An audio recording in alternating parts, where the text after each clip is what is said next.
Part 4 Human Life in Society. 11 Life and Culture. Traditions, Customs, and Festivals. Buddhism is tolerant about traditions and customs provided they are not harmful to the welfare of others. The Buddha advised us not to believe in anything simply because it is our tradition or custom. However, we are not advised to suddenly do away with all traditions. You must try to experiment with them and put them thoroughly to test. If they are reasonable and conducive both to your happiness and to the welfare of others, only then should you accept and practice these traditions and customs. Kalama Sutta. This is certainly one of the most liberal declarations ever made by any religious teacher. This tolerance of others' traditions and customs is not known to some other religionists. These religionists usually advise their new converts to give up all their traditions, customs, and culture without considering whether they are good or bad. While preaching the Dharma, Buddhist missionaries have never advised the people to give up their traditions as long as they are reasonable. But the customs and traditions must be within the framework of religious principles. In other words, one should not violate the universal religious precepts in order to follow one's traditions. If people are very keen to follow their own traditions which have no religious value at all, they can do so provided that they do not practice these traditions in the name of religion. Even then, such practices must be harmless to oneself and to all other living creatures. Rites and rituals. These are included within customs and traditions. The rites and rituals are an ornamentation or a decoration to beautify a religion in order to attract the public. They provide psychological help to some people. But one can practice religion without any rites and rituals. Certain rites and rituals that people consider as the most important aspect of their religion for their salvation are not considered as such in Buddhism. According to the Buddha, one should not cling to such practices for one's spiritual development or mental purity. Festivals. Genuine and sincere Buddhists do not observe Buddhist festivals by enjoying themselves under the influence of liquor and merrymaking or holding feasts following the slaughtering of animals. True Buddhists observe festival days in an entirely different manner. On the particular festival day, they devote their time to abstaining from all evil. They practice charity and help others to relieve themselves from their suffering. They entertain friends and relatives in a dignified way. The festivals that have been incorporated into religion sometimes could pollute the purity of a religion. On the other hand, a religion without festivals can become very dull and lifeless to many people. Usually children and youths come to appreciate religion through religious festivals. To them the attraction of a religion is based on its festivals. On the other hand, to a meditator or a spiritually mature person, festivals can become a hindrance to true practice. Of course, some people may not be satisfied with religious observances only during a festival. They prefer year-round merrymaking and will settle for any excuse to have a good time.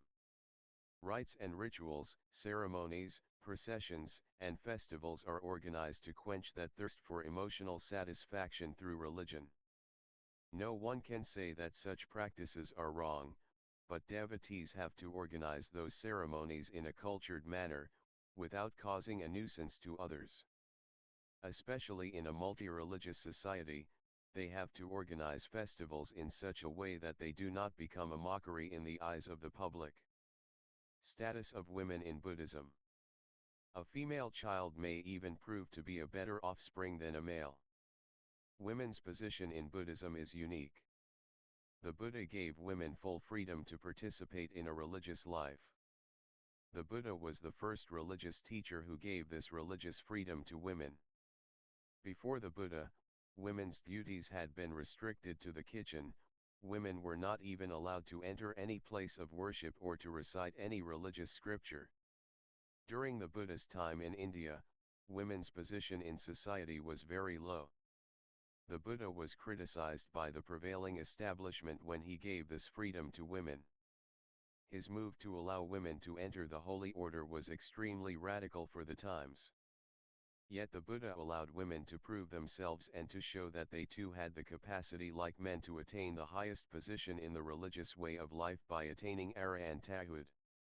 Every woman in the world must be grateful to the Buddha for showing them the real religious way of living and for giving such freedom to them for the first time in world history. A good illustration of the prevailing attitude towards women during the Buddha's time is found in these words of Mara. No woman, with the two-finger wisdom, narrow, which is hers, could ever hope to reach those heights which are attained only by the sages. The nun, Bhikkhuni, to whom Mara addressed these words, gave the following reply. When one's mind is well concentrated and wisdom never fails, does the fact of being a woman make any difference? The Buddha has confirmed that man is not always the only wise one, woman is also wise. King Kosala was very disappointed when he heard that his queen had given birth to a baby girl. He had expected a boy. Undoubtedly, the Buddha was vehement in contradicting such attitudes. To console the sad king, the Buddha said, "A female child, O Lord of men, may prove to be even a better offspring than a male. For she may grow up wise and virtuous, her husband's mother reverencing a true wife. The boy that she may bear may do great deeds, rule great realms. Yes, such a son of noble wife becomes his country's guide." Samyutta Nikaya. Nowadays many religionists like to claim that their religions give women equal rights. We only have to look at the world around us today to see the position of women in many societies. It seems that they have no property rights, are discriminated against in various fields and generally suffer abuse in many subtle forms. Even in Western countries, women like the suffragettes had to fight very hard for their rights. According to Buddhism, it is not justifiable to regard women as inferior. The Buddha himself was born as a woman on several occasions during his previous births in samsara, and even as a woman he developed the noble qualities and wisdom at that time until he gained enlightenment or Buddhahood. Buddhism and politics. The Buddha had gone beyond all worldly affairs, but still gave advice on good government. The Buddha came from the warrior caste and was naturally brought into association with kings, princes, and ministers. Despite his origin and association, he never resorted to the influence of political power to introduce his teaching, nor allowed his teaching to be misused for gaining political power. But today, many politicians try to drag the Buddha's name into politics by introducing him as a communist, capitalist, or even an imperialist. They have forgotten that the new political philosophy as we know it really developed in the West long after the Buddha's time. Those who try to make use of the good name of the Buddha for their own personal advantage must remember that the Buddha was the supremely enlightened one who had gone beyond all worldly concerns. There is an inherent problem of trying to intermingle religion with politics. The basis of religion is morality, purity, faith, and wisdom, while that for politics is power. In the course of history, religion has often been used to give legitimacy to those in power and their exercise of that power. When religion is used to pander to political whims, it has to forego its high moral ideals and become debased by worldly political demands. It is in these circumstances that religion was used to justify wars and conquests, persecutions, atrocities, rebellions, destruction of works of art and culture. The Buddha Dharma is not directed at the creation of new political institutions and establishing political arrangements. Basically, it seeks to approach the problems of society by reforming the individuals constituting that society and by suggesting some general principles through which the society can be guided towards greater humanism, improved welfare of its members, and more equitable sharing of resources. There is a limit to the extent to which a political system can safeguard the happiness and prosperity of its people. No political system, regardless of how ideal it may appear to be, can bring about peace and happiness as long as the people in the system are dominated by greed, hatred, and delusion. In addition, no matter what political system is adopted, there are certain universal factors which the members of that society will have to experience.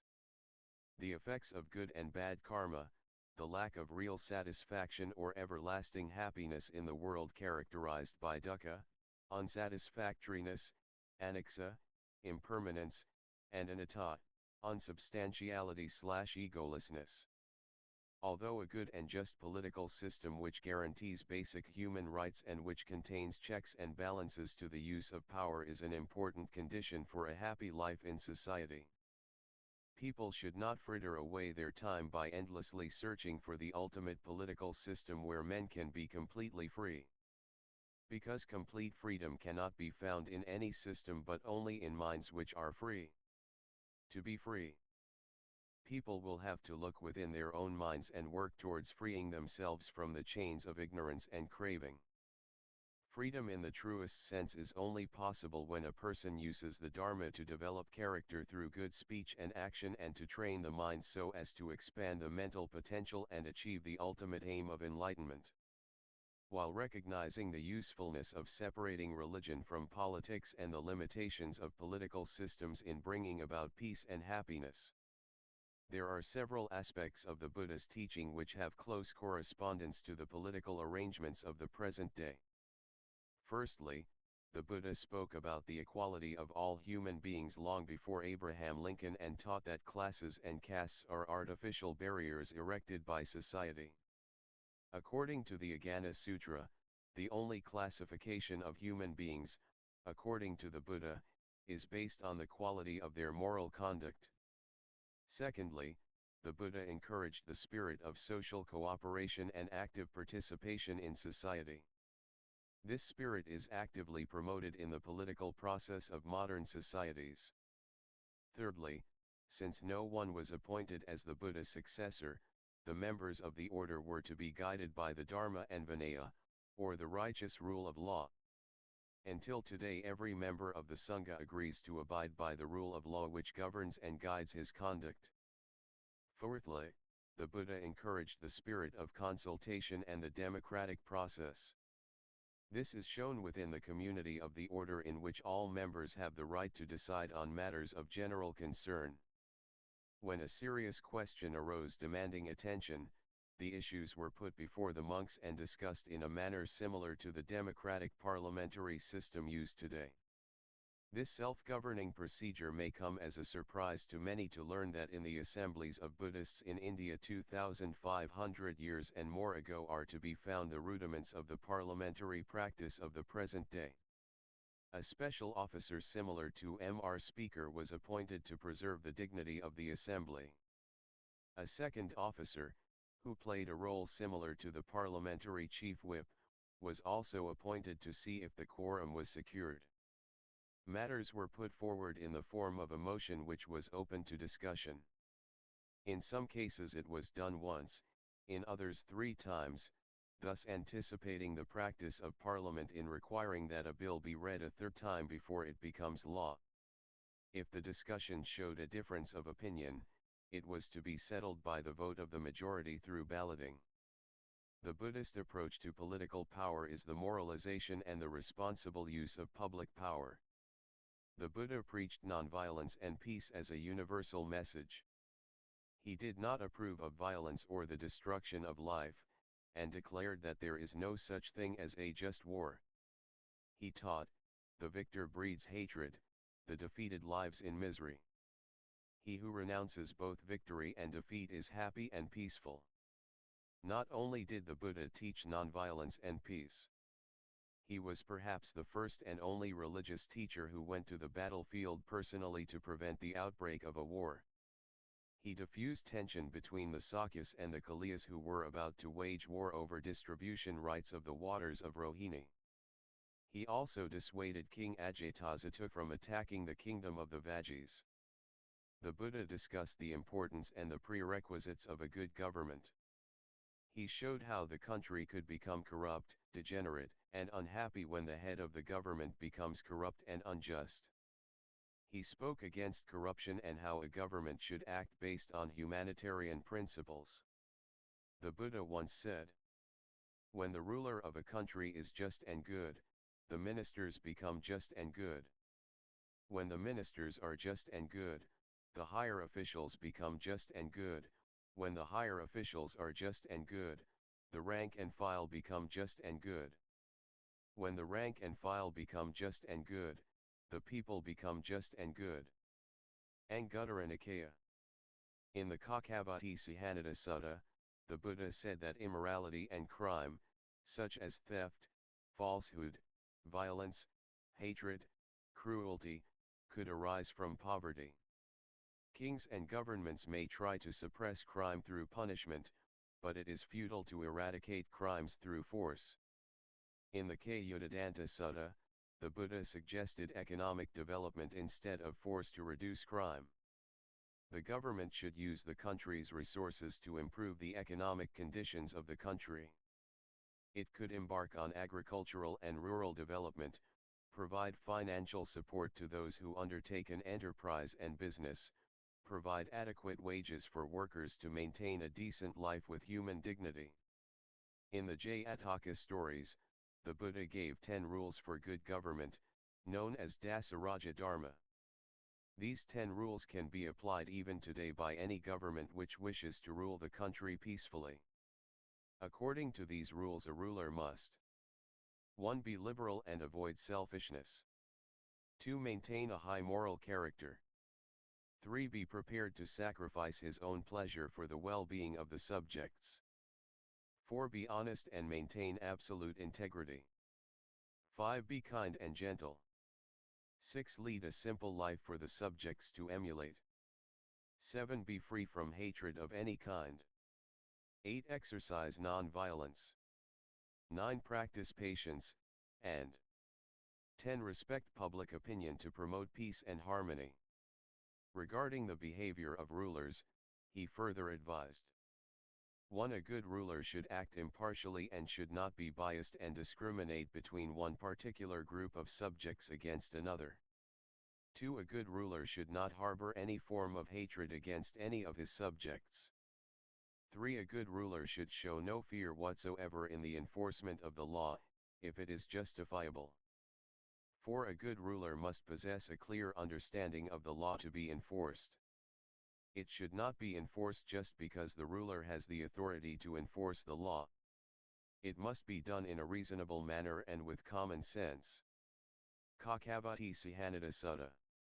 In the Milinda Panha, it is stated, if a man, who is unfit, incompetent, immoral, improper, unable, and unworthy of kingship, has enthroned himself a king or a ruler with great authority, he is subject to a variety of punishment by the people, because, being unfit and unworthy, he has placed himself unrighteously in the seat of sovereignty.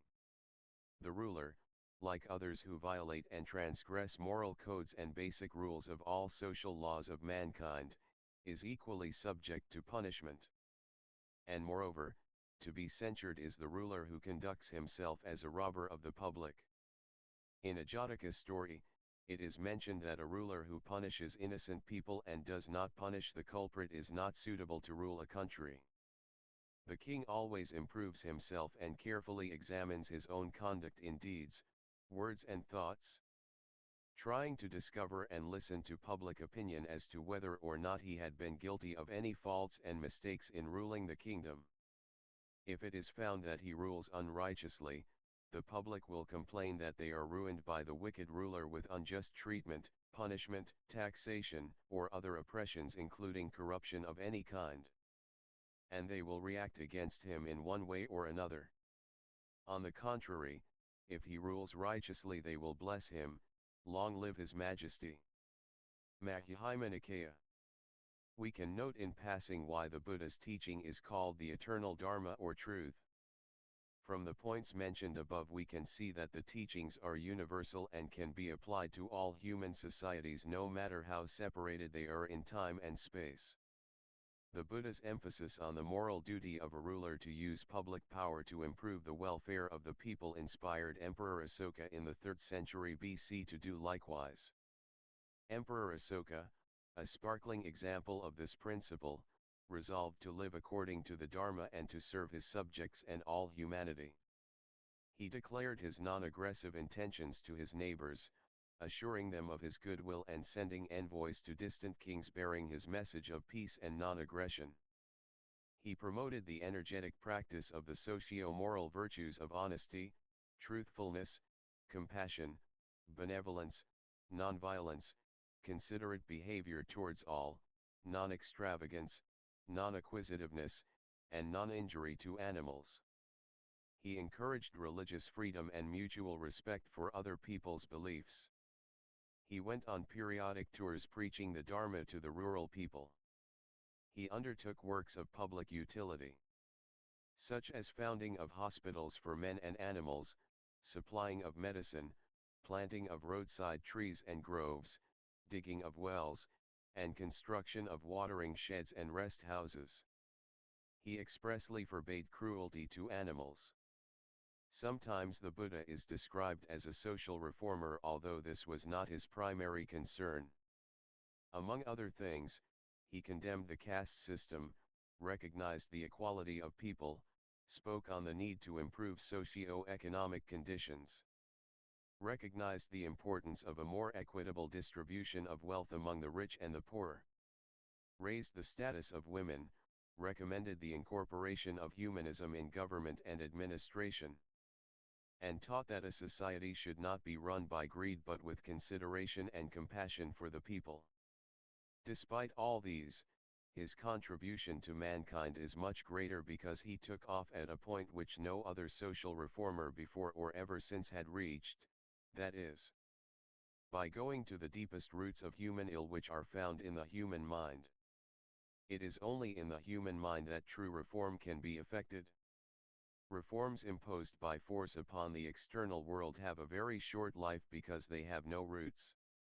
But those reforms which spring as a result of the transformation of man's inner consciousness remain rooted. While their branches spread outwards, they draw their nourishment from an unfailing source, the subconscious imperatives of the life stream itself. So reforms come about when men's minds have prepared the way for them, and they live as long as men revitalize them out of their own love of truth, justice, and their fellow men. The Buddhist attitude is that social reform can be achieved, not by harshness and punishment, but through education and compassion. The doctrine preached by the Buddha is not one based on political philosophy. Nor is it a doctrine that encourages people to incline towards worldly interests. It sets out a way to attain nirvana. In other words, its ultimate aim is to put an end to craving, tanha, that keeps men in bondage to this world. Everything else, including social reformation, is of a secondary concern. A stanza from the Dhammapada best summarizes the statement: the path that leads to worldly gain is one, and the path that leads to nirvana, by leading a religious life, is another. However, this does not mean that Buddhists cannot or should not get involved in the political process, which is a social reality. The entire teaching can be broadly divided into two categories, mundane and supramundane. The first refers to our material concerns pertaining to this human existence, the second concerns our spiritual aspirations which transcend worldly needs. The Buddha has said that living comfortable, secure, and contented lives are a necessary prerequisite to prepare the mind to seek spiritual fulfillment. The lives of the members of a society are shaped by laws and regulations, economic arrangements allowed within a country, and institutional arrangements, which are influenced by the political situation of that society. Nevertheless, if Buddhists wish to be involved in politics, they should not misuse religion to gain political powers. Nor is it advisable for those who have renounced the worldly life in order to lead a pure, religious life to be actively involved in politics. 12. Marriage, birth control, and death. Buddhist views on marriage. In Buddhism, marriage is regarded as a social institution and not as a religious duty. Marriage is a social convention, an institution created by human beings for their well-being and happiness. To differentiate human society from animal life and to maintain order and harmony in the process of procreation. Even though the Buddhist texts are silent on the subject of monogamy or polygamy, the Buddhist layperson is advised to limit himself or herself to one spouse. The Buddha did not lay rules on married life but gave necessary advice on how to live a happy married life. There are ample inferences in his sermons that it is wise and advisable to be faithful to one spouse and not to be sensual and to run after other partners. The Buddha taught that one of the main causes of the downfall of man is his involvement with other women, Parabhava Sutta. Of course, the implication is that a woman who gets involved with many men is also bound to suffer. A person must realize the difficulties, the trials, and tribulations that one has to undergo just to maintain a family life. These would be magnified many times when faced with self-induced complications. Knowing the frailties of human nature, the Buddha did, in one of his precepts, advise his followers to refrain from committing adultery or sexual misconduct. The Buddhist views on marriage are very liberal. In Buddhism, marriage is regarded entirely as a personal and individual concern, and not as a religious duty. There are no religious laws in Buddhism compelling a person to be married, to remain single or to lead a life of total celibacy. It is not laid down anywhere that Buddhists must produce children or regulate the number of children that they produce. Buddhism allows each individual the freedom to decide for him or herself all the issues pertaining to marriage. It might be asked why Buddhist monks do not marry, since there are no laws for or against marriage. The reason is obviously that to be of service to mankind, the monks have chosen a way of life which includes celibacy. Those who renounce the worldly life keep away from married life voluntarily to avoid various worldly commitments in order to maintain peace of mind. They wish to dedicate their lives solely to serve others in the attainment of spiritual emancipation. In modern society, although Buddhist monks do not solemnize a marriage ceremony, they can be called upon to perform religious services in order to bless the couples. These remarks are all equally applicable to nuns. Divorce. Separation or divorce is not prohibited in Buddhism, though the necessity would scarcely arise if the Buddha's injunctions were strictly followed. Men and women must have the liberty to separate if they really cannot agree with each other. Separation is preferable to living a miserable family life for a long period of time for both partners and innocent children. The Buddha further advises old men not to have young wives, as the old and young are unlikely to be compatible, which can create undue problems, disharmony, and downfall. Parabhava Sutra. A society grows through a network of relationships which are mutually intertwined and interdependent. Every relationship is a wholehearted commitment to support and to protect others in a group or community. Marriage plays a very important part in this strong web of relationships of giving support and protection. A good marriage should grow and develop gradually from understanding and not impulse, from true loyalty and not just sheer indulgence. The institution of marriage provides a fine basis for the development of culture, a delightful association of two individuals to be nurtured, and to be free from loneliness, deprivation, and fear. In marriage, each partner develops a complementary role, giving strength and moral courage to one another, each manifesting a supportive and appreciative recognition of the other's skills. There must be no thought of either man or woman being superior. Each is complementary to the other, in a partnership of equality, exuding gentleness, self-control, respect, generosity, calm and dedication. Birth control, abortion, and suicide. Although a human being has freedom to plan a family according to his or her own convenience, abortion is not justifiable. There is no reason for Buddhists to oppose birth control. They are at liberty to use any of the old or modern measures to prevent conception.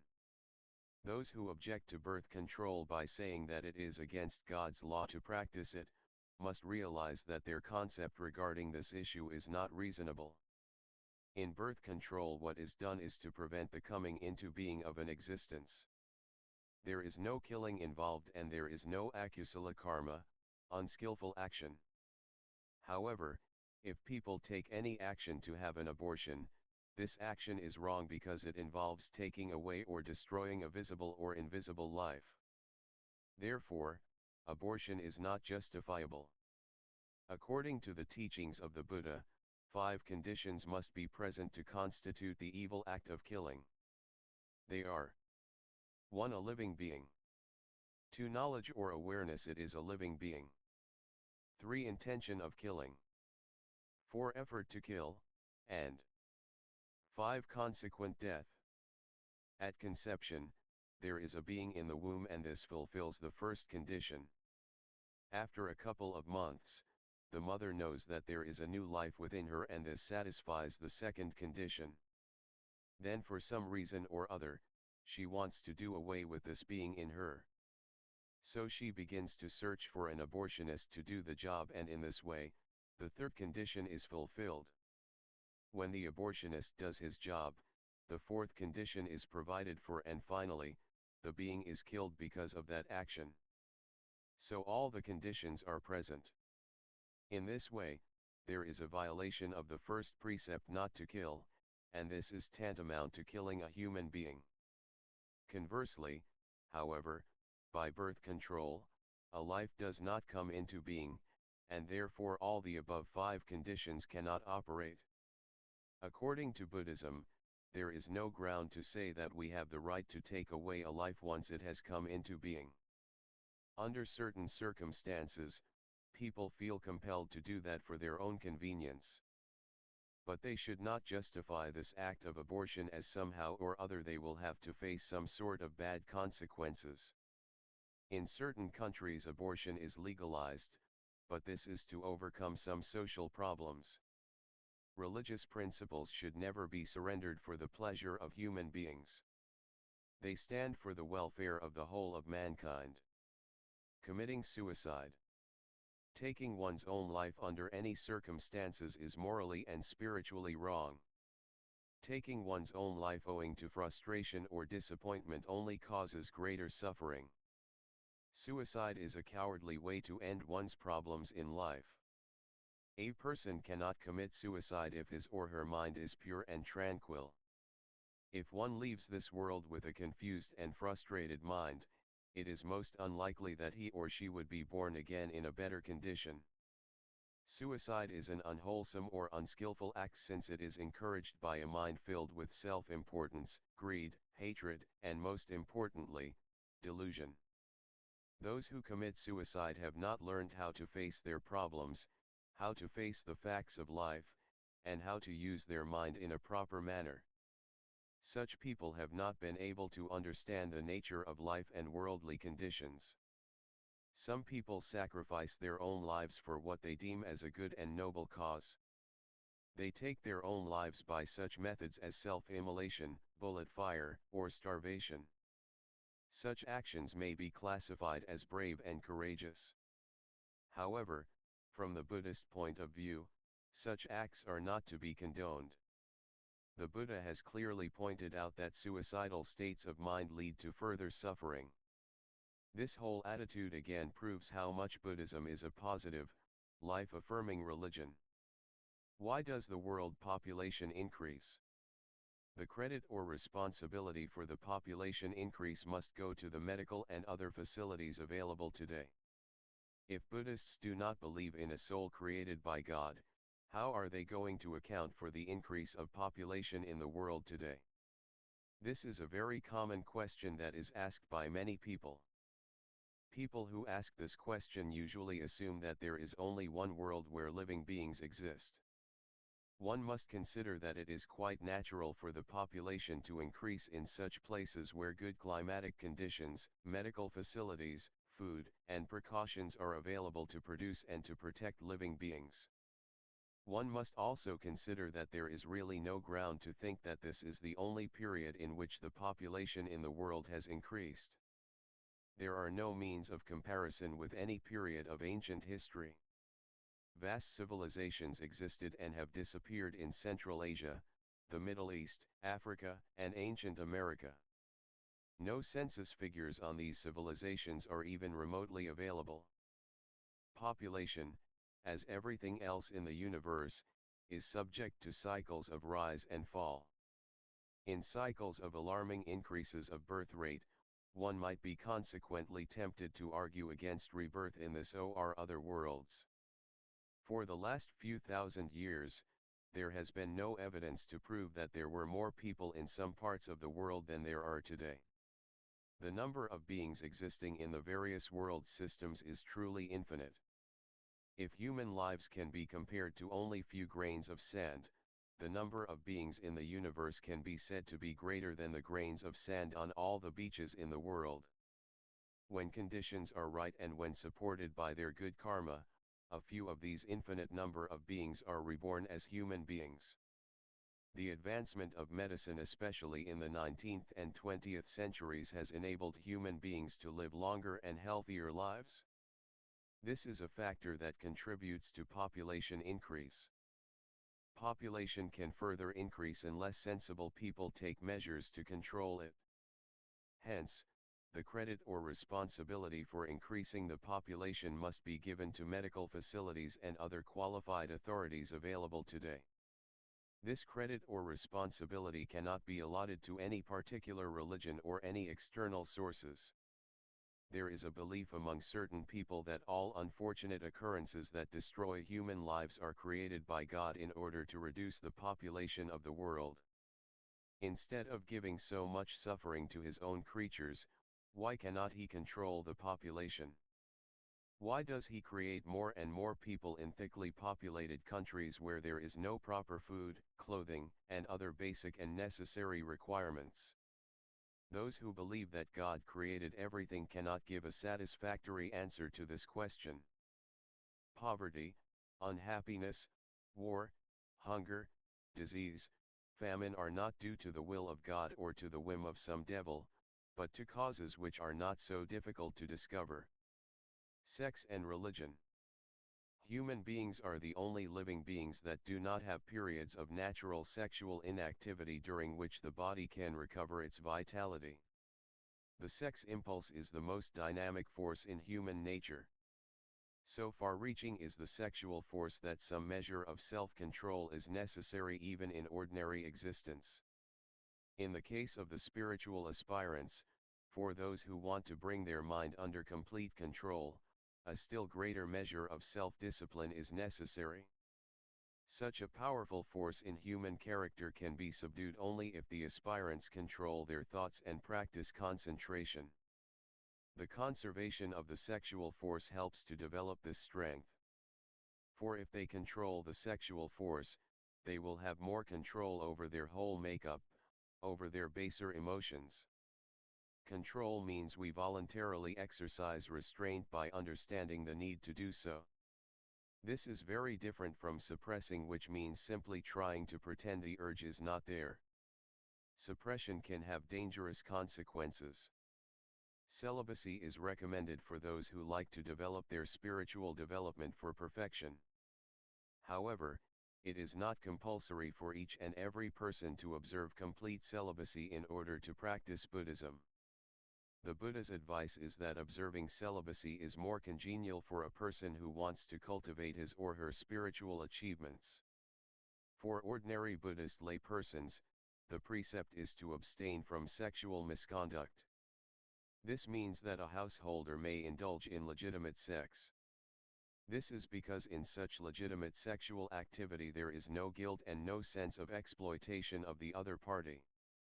However, there is a need even for Buddhist lay people to exercise some degree of control over their sexual force. The human sexual urge must be controlled properly, otherwise people will behave worse than animals when they are intoxicated with lust. Consider the sexual behavior of what we call the lower animal, which really is often lower the animal or the man. which acts in a normal, regular manner as regards sexual behavior, and which runs off into all manner of irregularities and perversities. Often it is the animal that is the higher creature and the human that is the lower. And why is this?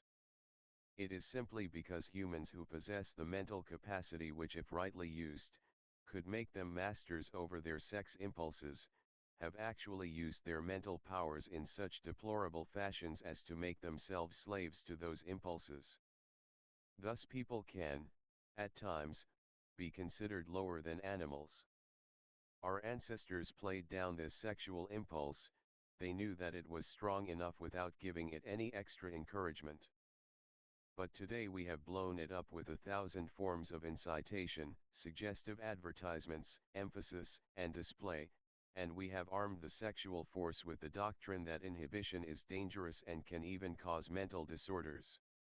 Although inhibition, the restriction which controls the impulse, is the first principle of any civilization, in our modern civilization too, we have polluted the sexual atmosphere that surrounds us and greatly exaggerated the mind/body urge for sexual gratification through the mass media. As a result of the sex exploitation by the hidden persuaders of modern society, the youth of today have developed an attitude towards sex that is becoming a public nuisance. In many cases, innocent girls have no freedom to move anywhere without being disturbed. Human beings are the only animals that do not have periods of natural sexual inactivity during which the body can recover its vitality. Unfortunately, commercial exploitation of this erotic nature has caused them to be exposed to a ceaseless barrage of sexual stimulation from every side. Much of the neuroses of present-day life are traceable to this unbalanced state of affairs. Men in modern societies are expected to be monogamous, yet women are exploited in every possible way to glamorize themselves, not for their husbands alone, but to excite in every man passions that society forbids him to indulge in. Sex should be given its due place in normal human life, it should be neither unhealthily repressed nor morbidly exaggerated. And it should always be under the control of the will, as it can be if it is regarded sanely and placed in its proper perspective. Unlike what we are made to believe, sex should not be considered as the most important ingredient for one's happiness in a married life. Those who overindulge can become slaves to sex, which could ultimately ruin love and humane considerations in marriage. As in everything, one must be temperate and rational in one's sexual demands, taking into consideration the partner's intimate feelings and temperament. Marriage is a bond of partnership for life entered into by a man and a woman. Patience, tolerance, and understanding are the three principal qualities that should be developed and nurtured by the couple. Whilst love should be the knot tying the couple together, material necessities for sustaining a happy home should be made available for the couple to share. The qualification for a good partnership in marriage should be ours and not yours or mine. A good couple should open their hearts to one another and refrain from entertaining secrets. Keeping secrets to oneself could lead to suspicion, and suspicion is the element that could destroy love in a partnership. Suspicion breeds jealousy, jealousy creates anger, anger develops hatred, hatred turns into enmity, and enmity could cause untold sufferings including bloodshed, suicide, and even murder. The lower part of us is still animal, Gandhi.